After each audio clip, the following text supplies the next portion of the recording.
গোয়ালঘাট বাইতুল নূর জামে মসজিদ। শত বছরের পুরনো এই ঐতিহ্যবাহী মসজিদটি পুরান ঢাকার ধোলাইখালে অবস্থিত। এই মসজিদটি কয় শত বছরের পুরনো এর ইতিহাস এখনো জানা যায়নি। এই মসজিদটি অত পরিচিত এবং ঢাকার ঐতিহ্যবাহী একটি মসজিদ। এই মসজিদটি 60-এর দশকে একতলা বিশিষ্ট মসজিদ ছিল এবং 70 দশকে সেটিকে দুতলা বিশিষ্ট মসজিদ করা হয় এবং এই সুউচ্চ মিনারটি নির্মাণ করা হয় এবং 2000 সালে এই সুউচ্চ মিনারটি ঠিক রেখে 3 তলা বিশিষ্ট মসজিদ করা হয় এবং আধুনিকতার ছোঁয়া দেওয়া হয়।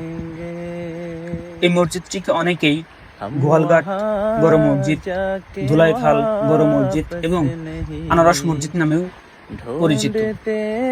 এই মসজিদটিকে আনারস মসজিদ বলার কারণ হলো এই সুউচ্চ মিনারের চারপাশে 4টি আনারসের মাটির তৈরি 4টি আনারস রয়েছে। এই বাইতুল নূর জামে মসজিদটি পুরান ঢাকার ঐতিহ্য এবং ইতিহাস বহন করে থাকে।